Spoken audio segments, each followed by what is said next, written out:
everyone. Welcome to the Springfield Township Board of Trustees meeting. It's August 12th, 2014 at approximately 5:30 p.m. Mr. Burning, may we please have roll call? Yes, Mr. Honolulu. Mr. Burning? Present. Mr. Farland? Present. Mr. Honolulu? Present. All trustees present. Would please everyone stand for the Pledge of Allegiance? Pledge allegiance to the flag of the United States of America and to the republic for which it stands, one nation, under God, indivisible, with liberty and justice for all. The first thing that we have this evening is we're pleased to have with us Ms. Annie Wilkerson. She is a representative from Brad Administrator's office, and she is here for a few words. Hello, thanks for having me. I really appreciate it. Basically, I just wanted to come introduce myself. I'm the field rep for Congressman Winthrop for Hamilton County, or our strangely drawn portion of Hamilton County. Just basically wanted you guys to have a face and a contact in case you have any questions or issues that come up. We handle we're basically a liaison to any federal agency. That's what our role is here in the local office. So if you run across anyone who has issues with veterans issues, I know that's really big right now, Social Security, disability, passports and visas, send them our way. We can do what we can to get them help. And then if you have any legislative issues, you can run that by me and then also to our DC staff who handles all the legislative work and see if we can get your response. Another thing we also do, if you know of any bright young students, even as low as the junior high age, we do academy nominations. So to the service academies, West Point, Naval Academy, and Air Force, and Merchant Marines. I kind of head that program with our office, so feel free to send any students my way that might be interested that you might come across. And then also in our DC office, we do fun things like order flags that can be flown over the Capitol. If you're ever visiting, we can schedule tours of the White House, Capitol building, and things like that. So that's just a brief overview of what we do. If you guys have any questions or anything, and I'll stick around for the meeting and chat with you guys afterwards so you know how to get in touch with me. Okay, very good. Thank you. Thank you. Does anyone have a question? Thank you very much. Okay, next going on with our agenda, Mr. Burning, we have a fiscal officer's report. Do we want to do the minutes first? Yes, we do. Sorry, do we have a motion to approve minutes for an April 8th, 2014 regular meeting and an April 23rd, 2014 regular work session? Seconded. All those in favor? Aye. Motion carries. Next, we have the fiscal officer's report. Thank you, Mr. Honolulu. For the month ending 7/31/2014, the township's expenditures were $1,314,009. Receipts were approximately $255,350, with an ending cash balance of just under $15 million. This includes obligations for expenditures, payroll, regular operating costs, ongoing capital improvement projects, and investments. I request a motion to approve the receipts, warrants, payroll expenditures, updated and current revenue reports for the period ending July 31st, 2014. Do I have a motion? So moved. Seconded. All those in favor? Aye. All right. Just so everyone knows, financial records are available at the offices during regular business hours if there's any request for that. Thank you. Thank you, Mr. Burning. Next, moving on to departmental action and discussion items. Mr. Henke, your report first. I do, Mr. Honolulu, a brief report tonight. No action items, just a few discussion items. I wanted to just remind the board that later in the meeting, you'll be taking action on Resolution 62, 2014. That's our tax budget. We did have the public hearing portion of the tax budget at our meeting on our special meeting actually on July the 23rd. So that resolution will be kind of the final step in that process. And also kind of turn things over to Ms. Abrams and Chief Honolulu on this issue. That on July the 28th, there was a hearing in front of a hearing officer dealing with the liquor permit renewal for Chasers Club that we had a lot of discussion about over the years. And Laura, maybe I'll let you guys kind of bring the board up to date on where we are with that hearing. The hearing unfortunately got continued in progress. It started at 1. We had several witnesses testify, one of our officers testified, in addition to several of the business owners in the area came down and gave of their time and gave information, which was very helpful. We have a 5-page line worth of offense reports on this establishment. I didn't even know the name, frankly. And due to evidentiary issues, we spent a lot of time reading and authenticating every single offense report. So that took some time. So we still have evidence to present. We don't yet even have a scheduled date for the continuation. So I was going to check to make sure we didn't have it here, but we don't have to call them and see what the delay is. The hearing officer indicated that we can try to schedule as quickly as possible. But I think the testimony has gone well to show that there are some issues with this establishment. Well, the testimony was provided, and the answer we have the opportunity to present. I think the police department did a really good job of pulling everything together, making sure we have all the issues documented so we can present an accurate picture of what's happening. Very good. Thanks for all your hard work. Hopefully we'll come out with this better solution this time.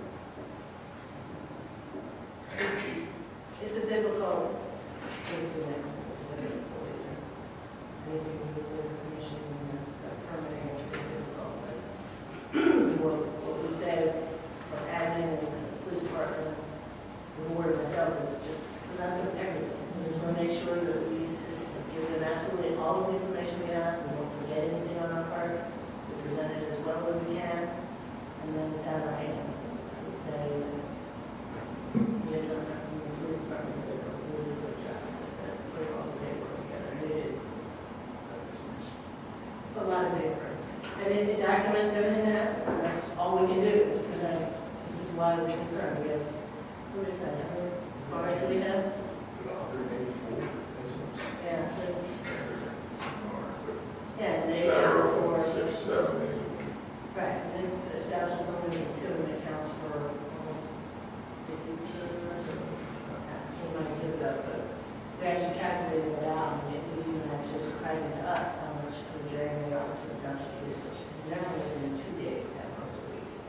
And the other staff, the closest nearest to that is 12%. So it's a huge difference in the amount of resources that are being expended to handle the issues of that club.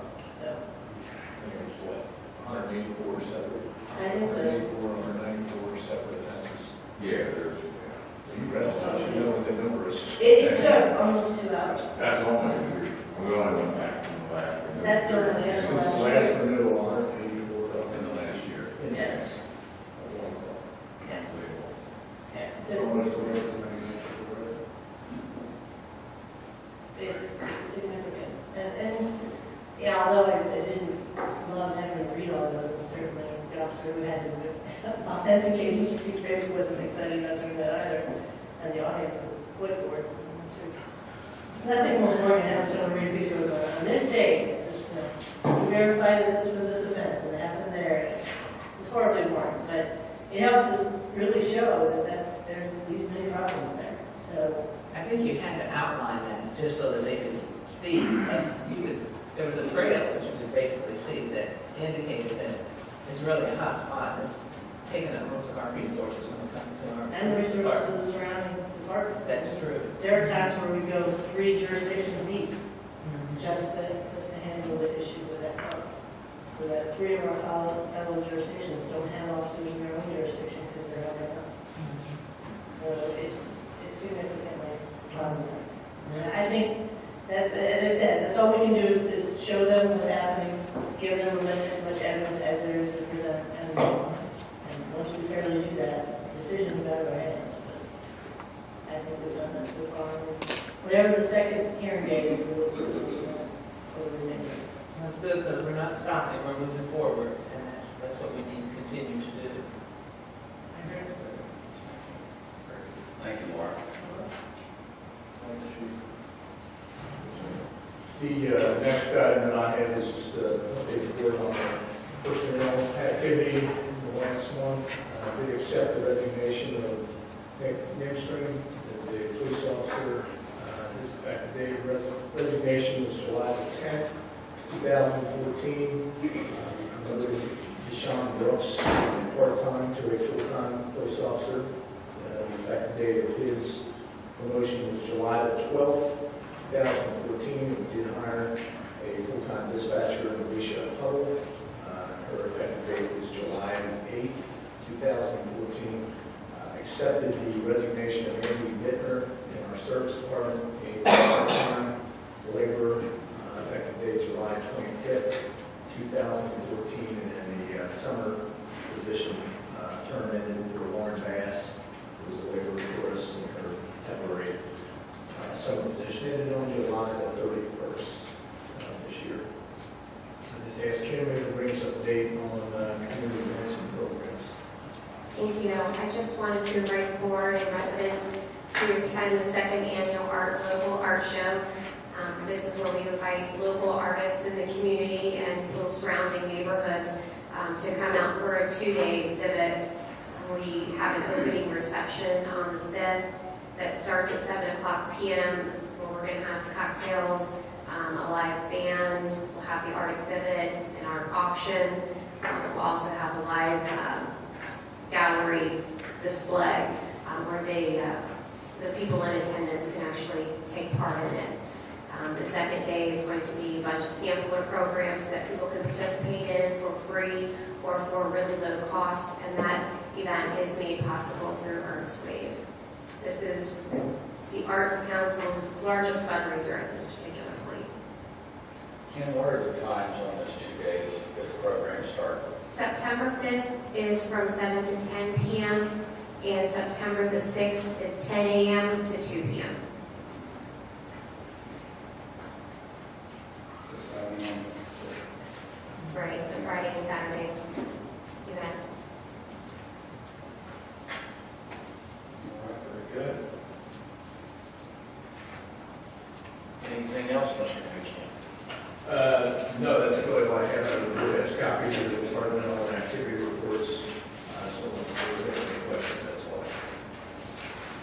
All right, thank you very much. Next on the agenda, we have board resolutions.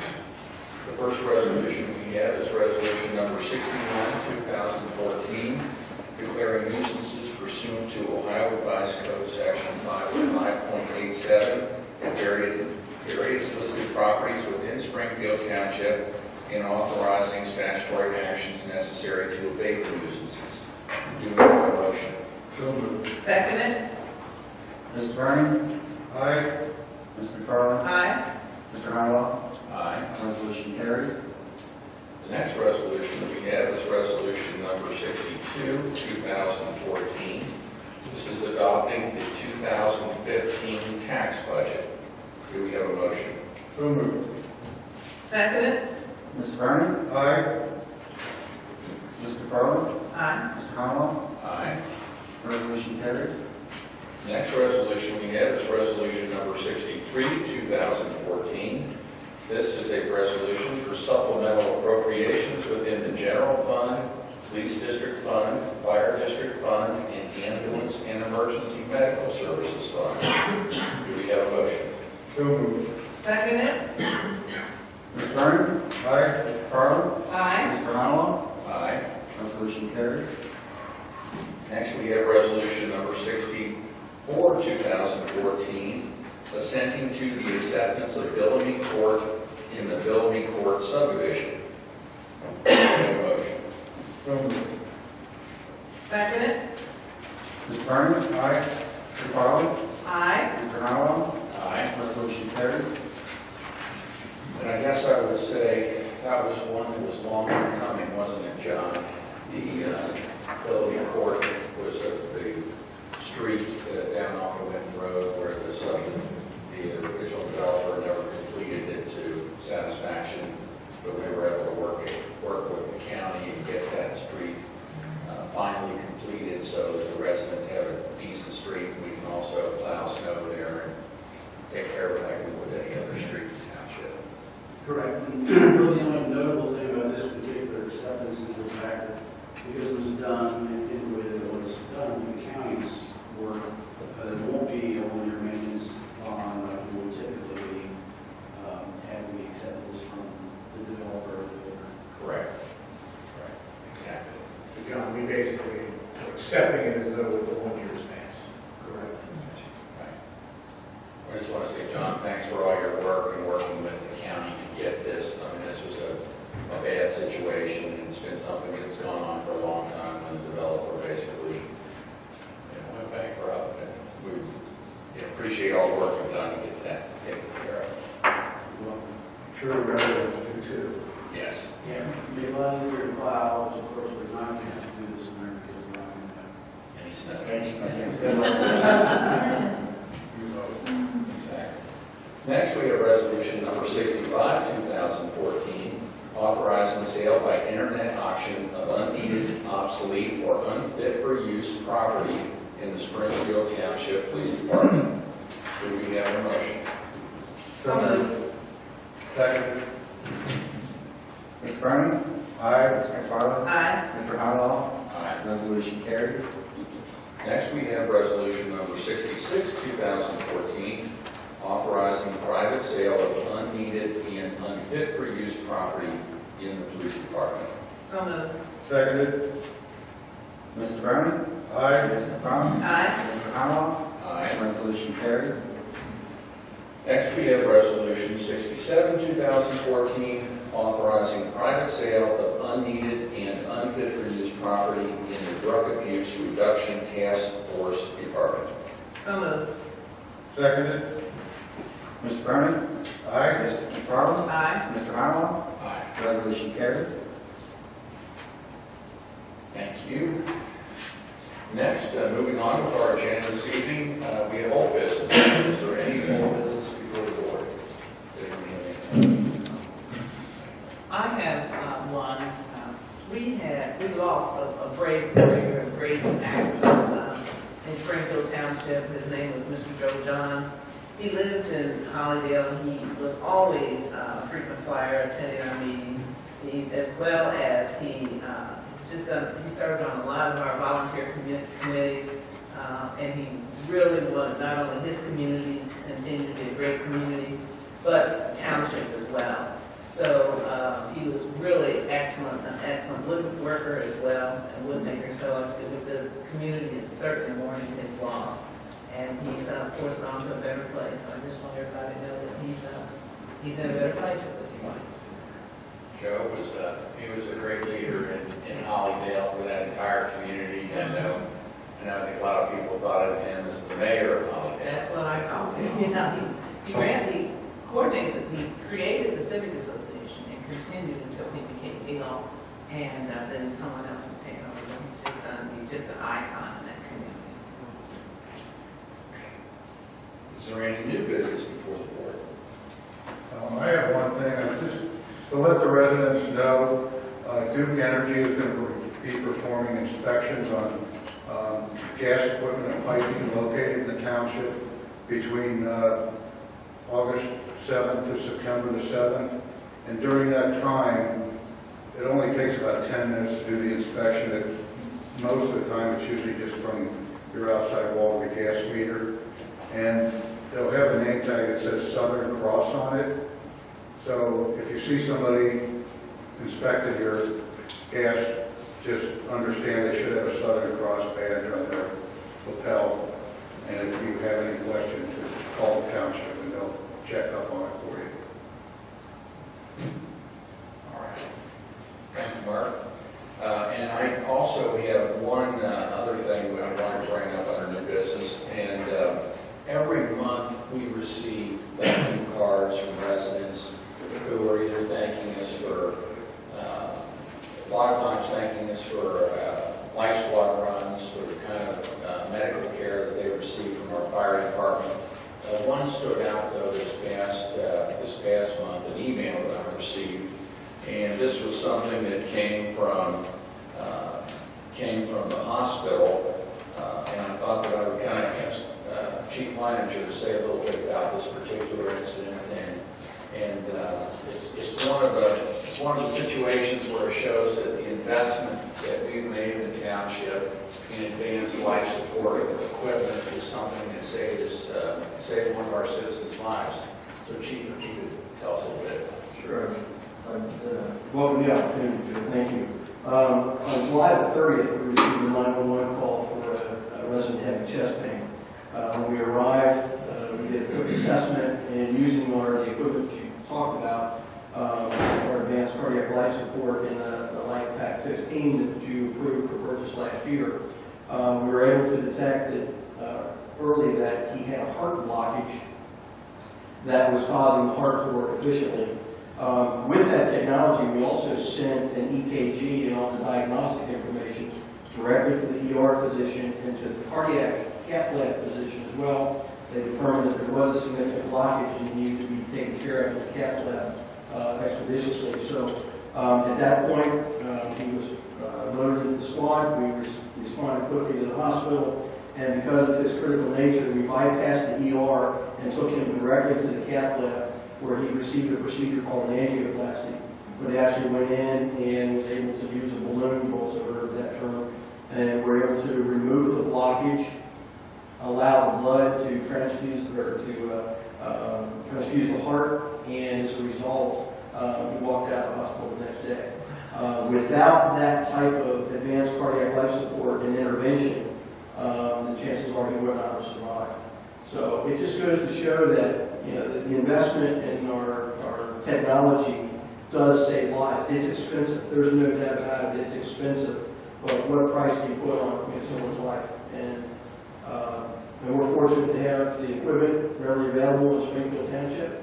And I also encourage anybody that's watching this program that if they are having chest pain or they're experiencing indigestion, please call us. There's no obligation to go to the hospital, but allow us to use this technology to do an assessment and let the technology work for us. And if we detect the problem, then we can expedite the care and transport you to the appropriate medical facility.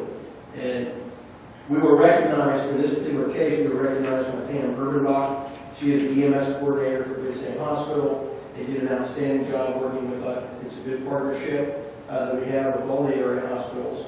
And because of technology, we can improve your chances of survival. So, and it is good to have a success story like this. But I would like to recognize the 3 individuals on the EMS crew.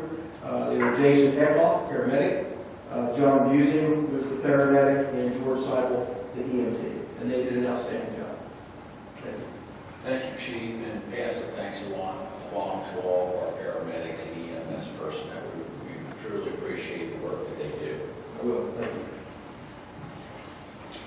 Okay. Any other new business before the board?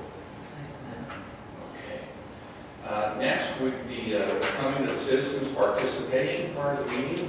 This is the portion of the meeting where if there's anyone here that would like to address the board, we would ask that you come up to the podium, state your name and address, and then we'd ask that everyone else remain quiet so that we can hear what the speaker has to say.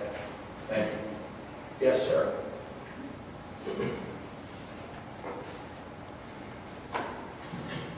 Good evening, everybody. My name is Joe Rivers. I was at the meeting before this, me and my wife and a couple of neighbors. And first of all, I want to say you've been doing a pretty decent job on some of the complaints we have. But however, still it's an ongoing situation.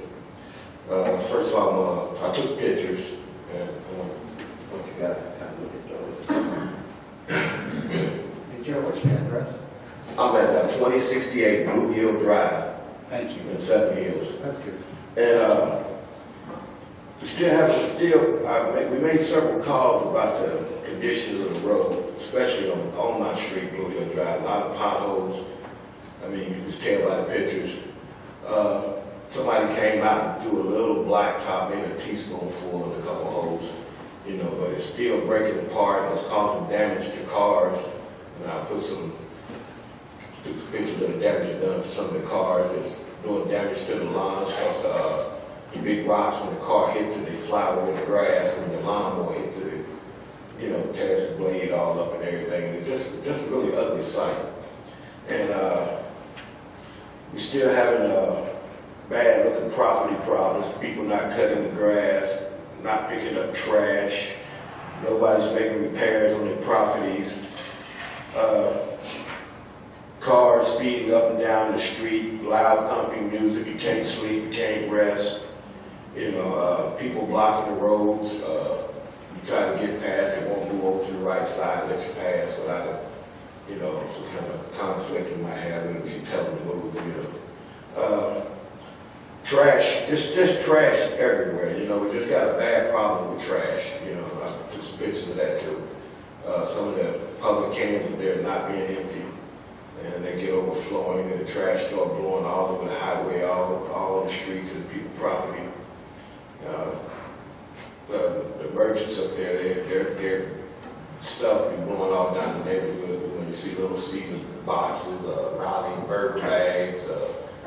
I picked up probably a case of hot fried bags and chip bags and all that kind of stuff.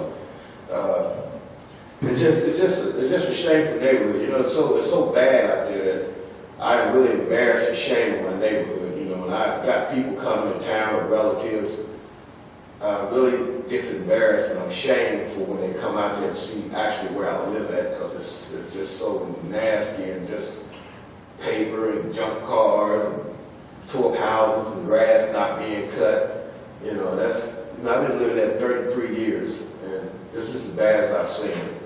So that's my complaint, really, and probably a few other neighbors complain about that problem. You know, and I say the number one complaint is really the trash. You know, I don't know what we can do about the trash. You know, I get out there and a couple other neighbors, we got there trying to clean it up, but it's just an ongoing situation.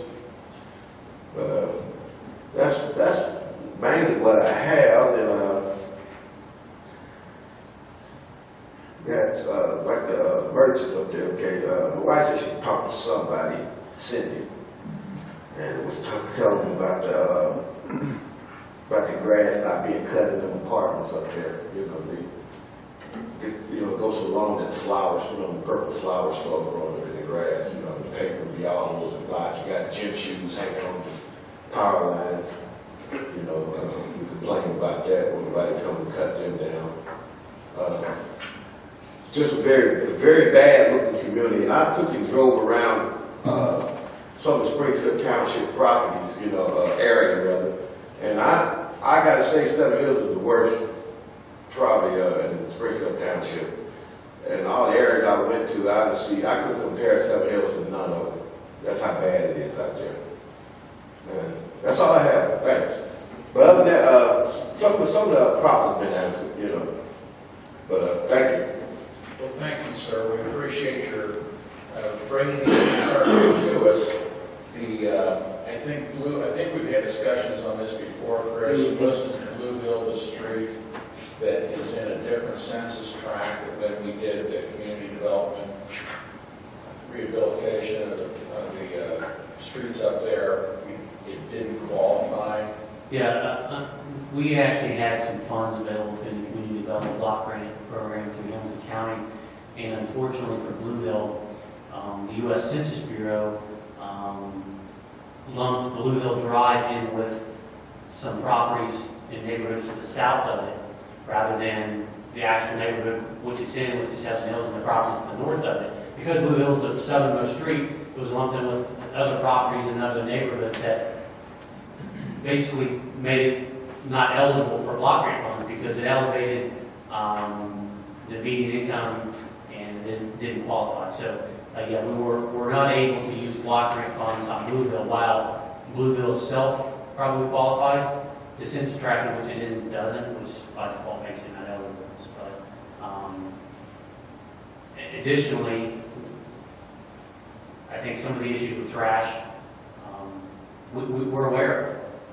The problem is, it's all basically in the street, and the sidewalk, on the curbs, and it's sort of an ongoing thing. And unless you're cleaning it up once a day, I'm not sure what the answer is. It's more of a societal thing where kids and stuff just throw trash on the ground. But I'm open to suggestions and answers. And from the property standpoint, and the high grass, it does take time. You know, to go through the legal process, which you just did tonight, which you declared property as a nuisance by way of resolution. To go through the state required statute in order to legally be on the property and mow the grass, it can take anywhere from 45 to 60 days. We have one on Blue Hill, we're doing 2077. Right. What we have done, and the board, 2077, Yeah, 2077 Blue Hills. looks like 2076 should be next. the board has put in a procedure where if a property is declared a nuisance, and then that property becomes a nuisance again within a 12-month time frame from the original declaration, we can go through an expedited process, and it can take 7 to 10 days to clean it up. But the initial violations do take time. And beyond that, you know, the legal time to be on the property is one thing, but then actually to have the time from a manpower standpoint, and, you know, there's many properties you've seen today. There's another 30 or 40 properties that we declared a nuisance just in this meeting. Another 2 weeks, we'll do another 30 or 40. And then 2 weeks after that, and I mean, it's just, but, so it does take time to get to them. We're not ignoring them. We're just going through the legal process that's required, and then getting to them as soon as we can with the limited resources that we have in terms of cleanup.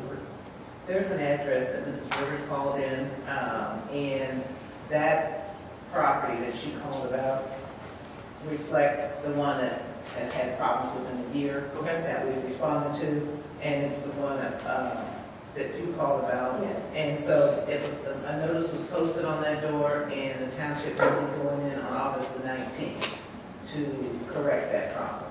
Because that particular property is, I guess you could say, a frequent problem. Right? And I just want to commend the residents in Seven Hills, because it's really important that all of us in our communities become active and verbally active as well, and begin to let individuals know in your community that you're there, and you want your community to remain a very strong and vibrant community, and that you're not going to put up with that. You know, that's one of the reasons some of the neighborhoods that perhaps Mr. Rivers has driven through, the neighbors and residents are standing up, just as you all are doing, and saying that, you know, we are not moving from our community, you're not going to put us out, and so we're going to get very active in the community and make a change. And I've seen a couple of our communities becoming revitalized again, just because of the concerns and of residents such as you all, you know, to take back your community and make it the community that you want it to be. And I think a lot of neighborhoods that are along a major corridor, such as Hamilton Avenue or Vine Street, and even the properties on the Linden, you see a fair amount of trash that's thrown out of vehicles that blows around from the retail corridor that's right adjacent to the residential area. So, I mean, on Cross County, for example, there's a lot of trash in the median just by way of vehicles that travel every day and throw stuff out of the car window. So they're in a difficult spot, and I understand, especially on Blue Hill, that they're so close to Hamilton Avenue, the retail sites that people frequent along Hamilton Avenue, that creates a lot of that trash. So I do understand the concern, and it's a problem with not an easy answer, I guess. But when you drive into Seven Hills, it's not so much on Hamilton Avenue, it's in the neighborhood. It's the people that live in that community who are, maybe they don't as well, but driving through and they just throw things out the window. They just don't pick up after themselves. Yeah. Hello, everyone. I am May Rivers. I'm the wife of Joe Rivers. And you guys was talking about 2077, and that is the property that I have called on several times. But my husband, Joe Rivers, has been cutting 2077. And one might say, well, why does he cut it? But if he didn't cut it, we probably wouldn't be able to see across the street. The grades become so high. So we can all agree that responsible We all have to be responsible for our properties. And when you know that the property is owned by a bank, from time and time again, we have seen people come there to do repairs on the house. So the bank has to be aware that this is their property. But they're not doing anything to make sure that the property is being kept up. And again, if nobody is complaining or if they're not being cited for it, then why should they? There should be something done. So if someone can look into it, we will all in Seven Hill appreciate it. Thank you for your time. Mrs. Rivers, thank you. I do have one question. 2077, according to our resolution tonight, is owned by the King Group, and that one is on to be cleaned up. These pictures say 2076. It's 2076, you just got it wrong. So there's two properties now. Across the street from each other? No, she just got the wrong address. It's 2076. Okay. Well, we have 2077 on our to-do list to clean up. Is that on Blue Hill? Yes, sir. It would be across the street from it. Yeah. Maybe it is close. It is. Thank you all very much. We'll find it, Aaron, we can out there. Yes, and I do want you to know that we will keep up our efforts to try and clean up our neighborhoods. You know, one of the challenges for us as Board of Trustees is to figure out a way that we can get the money we need to try to resurface Blue Hill Drive. You know, all the other streets up there we were able to work on with the community development dollars, but unfortunately the law prevented us from Blue Hill. To be quite honest, our funds are very limited in the township. We've never had a lot of money for street surfacing, and as the cost of street repairs have gone up, and our levy dollars have stayed the same, it's been tougher. And then we've had cuts in state funding and different things which have made it difficult for us. But we're going to keep working with the SKIP program and trying to get grants to leverage the tax dollars we have, and we'll be looking.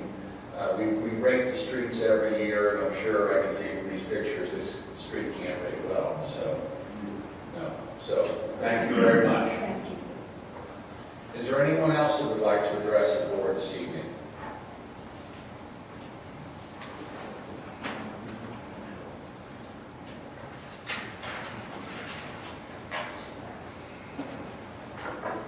Yes, ma'am. My name is Carolyn Matthews. I live on Misty Hill, right across from where the school used to be.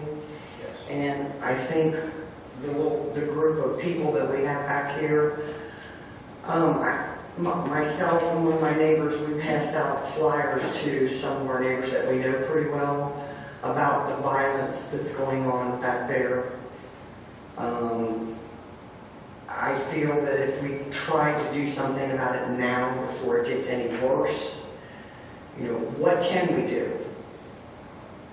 It's, in the last month there's probably been maybe at least a half a dozen shootings back there.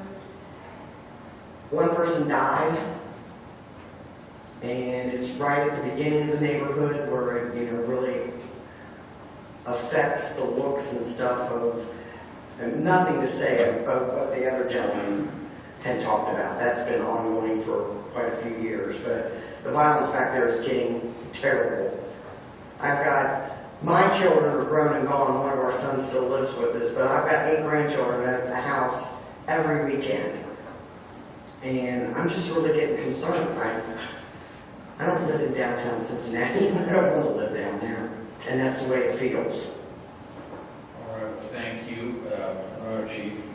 I know Seven Hills takes up a large proportion of our police officers' time. We've also, in the past, worked with Sheriff's Office in Warren Township with the task force where we went in and enforced, we pretty much run zero tolerance in Seven Hills. You say zero tolerance? We have zero tolerance on drugs, alcohol,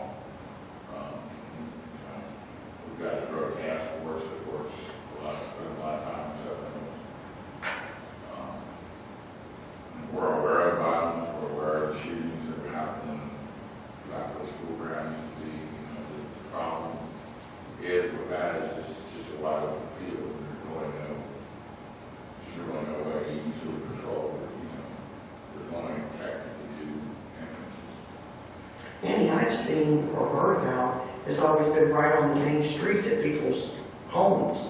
I didn't even know there was any problems back in the school. Like I said, I live right across the street, but, I mean, can we do anything? Can the police have more presence back there, like maybe on bikes, where they're, you know, where they see you more instead of just driving up and down the streets? We've tried all kinds of different issues up there, so it's not that they haven't been successful. We've lowered the crime rate with a lot of our efforts. There's a lot of crime that goes on in that area. I know there's probably always been a fair share of crime back there, but I don't know that it's been guns and people shooting at each other and people actually dying from it. One thing, I would just Well, say, every shooting that's been up there in the last year is a drug. What can we do as neighbors? I mean, I'm hoping eventually to get more of us together. What we need is neighbors that call in and give us information and give us tips on guys that are dealing drugs before they're into a shooting. But every shooting we've had, every homicide we had, something else has been directly related to drug sales, drug dealers fighting over drug territory. can I say something? What neighbors can do, and this has been successful when we've had other communities that appeared that they were maybe sliding, you know, from being a vibrant community, perhaps one not so vibrant, is asking all the neighbors to call the police, take notes of anything that you see is suspicious. Anything that you have concerns about, any particular activities, you may want to look at, put together, the police department would be glad to work with you and put together a neighborhood watch program. But making notes of anything suspicious that you see, contact our police department anytime. Our police services are 24/7, and that's what they're here for. You know, we're here all day, all night, all weekends and everything. And don't hesitate to report those unusual incidents, because you will begin to eventually see a pattern, and the police will as well. So that, I think, is really a critical and a very important move that you can do. And that's what we can do, is just keep a record and track and call the police immediately when you notice something. And then at some point you'll begin to see a pattern, and perhaps, I'm not saying it's the answer, you know, but it's an opportunity. Who would I talk to about trying to maybe get a neighborhood watch started? We'll meet with you after the meeting and talk to our police department. We probably have 3 or 4 neighborhood watches up there. But I don't think there's It's that. work, and then everybody Guys, drops it out. goes by the wayside with Yeah. all the business, You know, busyness that. Exactly. And, you know, but that's what it's gonna take. I mean, the last time I saw it, it was 5:30 in the evening. That's when We had, you know how many witnesses we had? 0. Yeah. And probably 25 people on the street. So, you know, it's gonna take people to get involved that, you know, are willing to give information, that are willing to testify in court. I'm having trouble myself just finding enough people to want to give a flyer to see if we can, you know, get something going. Since my kids are grown up, I don't get out in the neighborhood like I used to.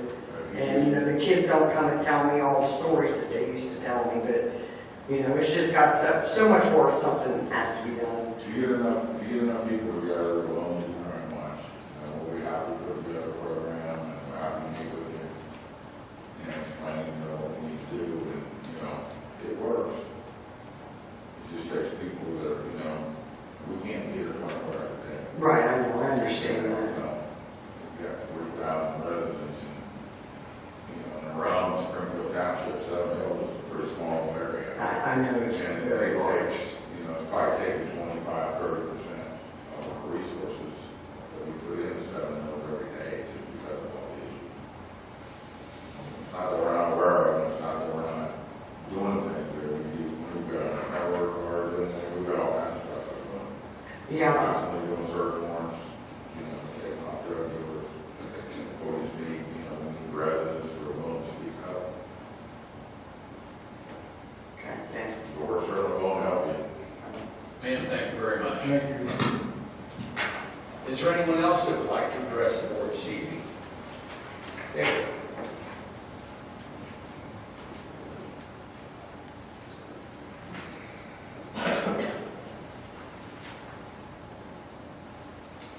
David Bailey, pastor, St. Stephen's Episcopal Church, 9191 Daly Road, and way out of uniform today. But as I was listening to this conversation and knowing that Ms. Wilkerson is here, I wanted to say something I've said before. And so try to stay awake during this part, but for those who haven't been part of these trustee meetings, it is fascinating to me that y'all can come here and have these discussions, and it's not like, here's a problem, oh, okay. Next person, here's a problem, oh, okay. Next person, y'all, to use the Southern term, and y'all talk with each other.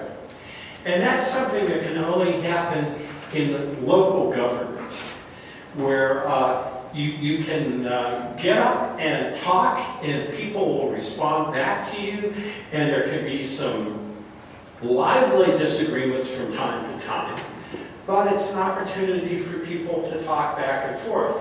Now, I get up, Ms. Wilkerson, I get up several times a year at these, and that's why as I started to walk up, Joe could say, David, because he knows who I am, I know who they are, and it's because this is local government at work. And I am always astonished by how the conversations can go back and forth, and you know, it's not, you don't always get the answer you want, but you get answers, you get conversation, you get dialogue. And so once again, I thank y'all for that. I thank y'all for that, and take note of it. Thank you, Pastor Bailey. I would want to say one thing, because he has been referring to Ms. Wilkerson here, that there were a number of people that came in after she spoke at the beginning of our meeting. She is a representative from Brad Winstrup's office, Representative Brad Winstrup's office, and she's here just taking in what's going on in Springfield Township, and also told us a little bit about some of the services that Representative Winstrup's office can provide for us. And she'll be around after the meeting if anybody has any questions for her. Is there anyone else? Yes, ma'am. I saw you. Hi, my name is Alicia Coles, and I live at 10966 Maple Hill Drive. And say hello to everyone, and I'm glad to be here today. There are concerns in the area that we have a lot of pit bulls running around loose.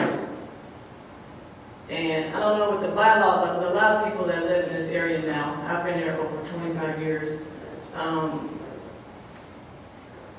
don't understand it, but you know, these dogs are running loose, and my daughter almost got bit a couple days ago. She was getting in the car at night, and if it hadn't been for the neighbor across the street, this dog would have came upon her and my grandson. He was just running loose. And this isn't the first time I've seen the dogs out there, and I don't really know how to. I know I can call the pet people about it, but that is a problem that these dogs are. I know you guys have seen loose dogs a lot, and when I come to Seven Hills a lot of times in the evenings, I used to work and get off about 9. There's a lot of traffic in those projects, and you cannot get by. Sometimes they block traffic so you can't get by. The gas station is out of control up there. They got people selling dogs out, you know, right there in the parking lot. A lot of cars are staying up there. And I don't know, this last owner seems like he's just allowing a lot of things going on that, you know, I don't agree with, but I'm not the owner there. And another question I have is that, what about our property values? We're still paying a certain amount, pretty good taxes for this area, and our property is going down. Has really, you know, decreased, so I'm kind of concerned what I need to do so my taxes will be where my house rate's at. Well, I guess, again, I think some of the issues that you're raising are societal and probably go beyond the scope of what we can do. We can pave roads, we can provide paramedic service, you know, police, safety services. We probably can't stop people from littering. We probably, if they're going to let their dogs run, you know, you need to call the SPCA on, report it to the police. You know, we're certainly trying to do things to prevent the kind of tragedies that we saw with a young girl that was mauled by a pit bull in Cincinnati some time ago. I know, Laura, at one time we had a ban on pit bulls, and that was a registration procedure, wasn't a ban, but there was restrictions, and I think you had to have them insured and different things. That was a pretty good program. It was a little difficult at times in the township. I thought it was a good program because we had a sort of compromise between people who are responsible for pit bull owners and people who aren't. And the House of the Supreme Court basically struck down breed specific bans. We were no longer committed to have that program. So the courts got rid of our, you know, which I thought made the program made a lot of sense. You know, we had to keep it in a cage or, you know, chained behind a fence. Sure. And register. And if you wanted, it always had to be leashed. And if you wanted to have one of the township, you had to go to the Canine Citizen Program, which is a program that tests the temperament of dogs, national program. So we had several people who came to the hearings, and we had a panel, and they were able to establish that their dogs were good dogs. They brought their dogs to the hearing. That way we were trying to make sure that the pit bulls that were in the township were the type of dogs people would want in the township. So it was a good program, but it can't. They struck down the breed-specific bans and allow statewide. They didn't look at our particular program, so we had no litigation on our particular program. Maybe that ours didn't get struck down specifically, it just was part of the umbrella when they got rid of the breed-specific bans. So there's not really anything we can do about a particular breed of dog. However, if people see it, you know, a loose dog running around, certainly contact the SPCA. It's not permitted. We go and get the dog. I understand that they're also understaffed, overworked, but it's their job to locate and retrieve those animals. So those are the people we need to contact. Certainly, if there's a menacing dog, the police department can look into that. We capture dogs. I mean, if they're running loose, we've got snares and that, we'll capture them, we got a kennel. We hold the SPCA so they get there. We can also set them on the dog, which is a law. I mean, they're not just standing, you know, I mean, they're moving, but they're out there. If they're on leash and they're off on their property, then basically they're running, the dog running hard. And we will, if we can catch them, we catch them, we'll bring them in, we cite the numbers, and the SPCA will come get them, and they'll cite the numbers, but most of the time they're not registered. And, you know, the other violations that may occur. But they're very short-staffed, the SPCA, and it can take hours to get them respond. So in a situation where there's one that was menacing or vicious or trying to fight somebody, you know, on us, and we'll handle it until the SPCA can get there. Thank you, ma'am. Is there anyone else who would like to address the board this evening? Yeah, I just want to. Yes, sir. I'm from Seven Hills. Yes, sir. Misty Hill Drive. I'm just. If you state your name. Fred Conrad, 2081 Misty Hill Drive. There's a lot of us here, and I just want to make sure that this doesn't fall through the cracks, I guess, this whole neighborhood watch thing, and what we can do. I remember someone said that the best way to get information is to call, would it be better to call your police department on Compton Road rather than use 911 for these, like if we see something weird, just because? Yeah, I mean, we're just trying to. It depends on what the issue is. You know, obviously, it was sort of a kind of emergency issue. Yeah, these are all non-emergency. Non-emergency, 17,913. We get dispatchers on at least open 7 days a week. And, when you call a call center, they're dispatchers or dispatchers for the entire county, so they're not really familiar with all the neighborhoods and areas where our dispatchers are familiar with each neighborhood and what goes on. So if you can call non-emergency, we're always, we better come out and find out it's nothing than to come out the next day and have people like, I knew I should have called, I seen that going on, and which happens quite a lot. Yeah, there's a lot of things. And then the other thing is, if we have pictures of something, like say you see the stray dog or something running around and you get a picture of it, is there somewhere we can email the picture, or how would that work? Or if you see drug activity and, captured on one of those cameras? Yeah, there's on our webpage, there's a place where we work it out. Is that on the Springfield Township police, like the police link, or a website is? Yeah, if you go into the police section on our website, there's report a crime check. You can put as much information as you can. You can put pictures, and it goes straight to the police department. Okay, and that's kind of, that doesn't get out to who's doing it, like so. No, we don't release anybody call. Yes. And you can call and not give your name. I mean, if it's going on now, maybe call and talk to dispatcher so we can send officers out now. If it goes to the webpage, I may not get it till that morning. And obviously, it's not happening. So we much prefer to be notified when it's happening, so we send officers out and resolve the issue. Oh, sure, yeah. If there's something, yeah, where you can Right. give it immediate attention, that'd be much better. You can always send the pictures to the website and call, the police department, talk to them for immediate action. But still, if you took some pictures that you thought they might like to see, you can go ahead to the website, go ahead and send them, and he may get it the next morning, but at least he has a record and knows who he's dealing with. Okay, yeah. I was just thinking, because like the dog thing, that's not really an emergency where somebody has to come out right away, or. If every people run around the neighborhood, that can be. Yeah, it could have been, she could have got hurt, because if somebody wasn't out there, she would have got out the car and she would have got bitten.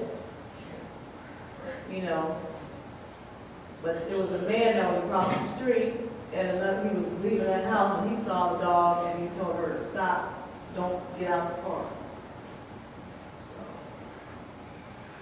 Well, thank you, we appreciate all these comments. We're aware of a lot of these problems, they've been kind of chronic problems in Seven Hills, and we try to, with the resources and the manpower we have, to address them as best as we can. But we'll certainly, look for ways to make the place better. Okay, yeah, appreciate it. Thank you. Yes, ma'am. Do I need to go up there? Would you please, so everybody else can hear you?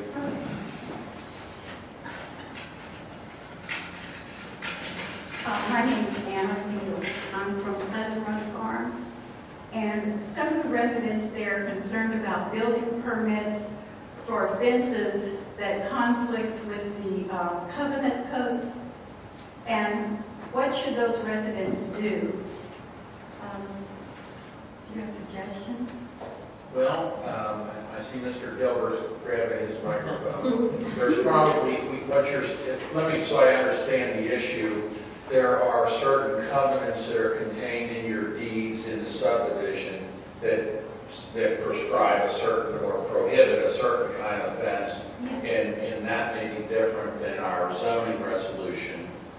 And so maybe Mr. Gilbert, let's.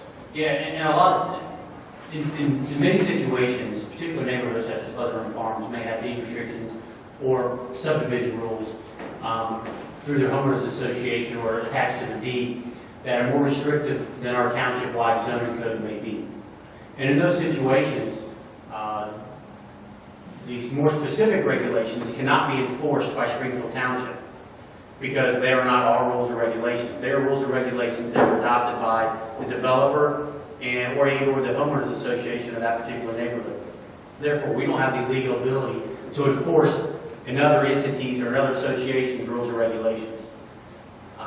If what it turns into is a civil matter. Absolutely, it's a civil matter. So what will happen in many situations is you may have a covenant that says you cannot have a privacy fence, for example. Well, the township allows privacy fences in certain situations.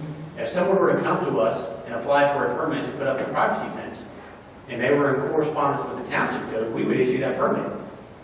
That fence may very well be in violation, though, of their subdivision rules, but we can't enforce that. So it has to be a civil suit brought against that property owner by another property owner in that subdivision and or the homeowners association of that subdivision.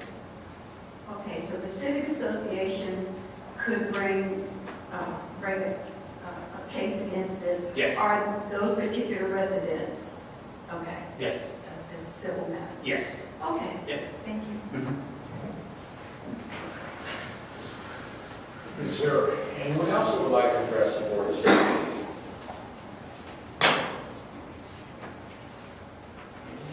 It appears that there is not. Mr. Hennekamp, do we need any executive session or anything? No, sir. Okay. With that, then, do we have a motion to adjourn the meeting? So moved. Seconded. All those in favor? Aye. Aye. Opposed? None? I just want to thank you all for coming out and letting us know about these specific problems. So, you know, we can do what we can. If you don't come out here and talk to us about them, you know, we don't specifically know what's going on every day in every neighborhood. So I do appreciate you all coming out. Well, can I say a comment too?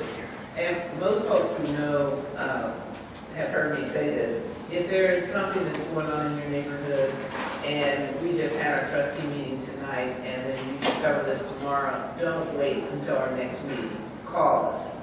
Because many times if you wait and come and it's 20, 30 days later, normally, you know, you've gotten really ticked off and it's getting worse. And whereas if we can address the issue as soon as possible, that makes it a lot easier for everyone as well. Thank you, everyone, for coming. Thank you.